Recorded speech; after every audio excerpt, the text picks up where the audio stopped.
let's get out there and find and catch your very first wild Pokemon.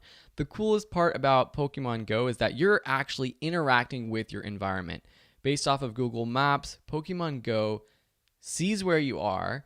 You walk around your real world and Pokemon appear around your world. There's other things that appear like gyms and Pokestops. We'll be covering those in a future lesson. But first, let's find your very first wild Pokemon. You have to have the app open and running, so you can't just walk around and wait for Pokemon to appear with your phone off. Once you are close to a Pokemon, your phone will vibrate. You can literally move your camera around. You will see in Pokemon Go, if you're using the augmented reality mode, you can turn this off. I'll talk about that in just a sec. But you literally see the Pokemon on your screen in your environment. Once you see a Pokemon, your screen will show a few different options, and this graphic shows you those options. On the top left, number 1, you can run away. So if you don't want to deal with this Pokemon, you can just run away.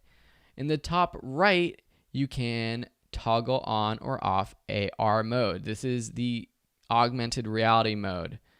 This is where it appears like the Pokemon is in your environment. Number 3 is the Pokemon's name and CP, or combat power. Combat power basically is how strong your Pokemon is, or that Pokemon is.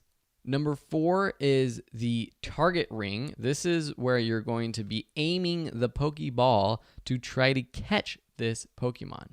6 is your Pokeball. This is the ball that you will fling towards the Pokemon and try to catch. Number 7 is the camera if you want to take a picture of the cute little Pokemon. And number 8 is to access your bag to change Pokeballs or use any items that you have. That target ring you see here is yellow, shows how easy it is to catch the Pokemon.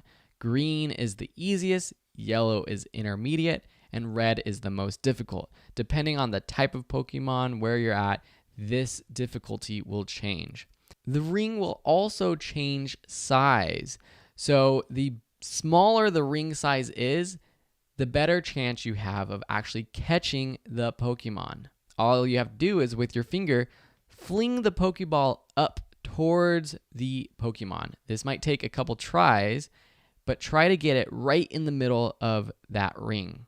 If successful, the Pokeball will capture the Pokemon, or the Pokemon will jump out and you'll have to try again.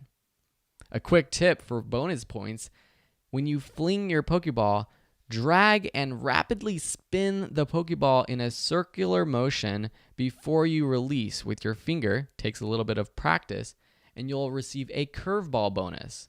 Another quick note about CP, or combat power, something we mentioned in this lesson. The combat power shows how powerful the Pokemon is.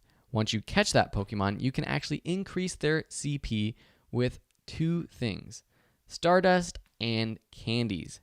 Stardust is something that you get every time you catch a Pokemon, and candy is an item specific to each Pokemon that you get when catching that Pokemon. So for example, if you're catching a Zubat and you want to make your Zubat stronger with more combat power, catch more Zubats. You get more Zubat candy that will help raise the combat power of your Zubat.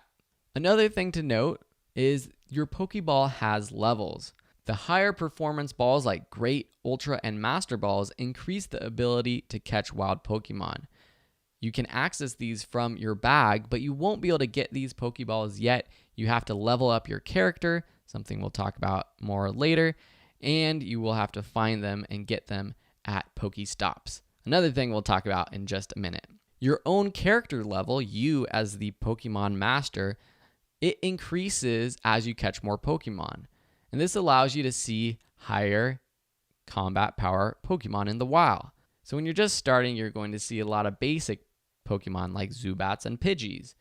But as your character level increases, you'll see more advanced Pokemon. Another thing to note is that different types of Pokemon show up in different places at different times.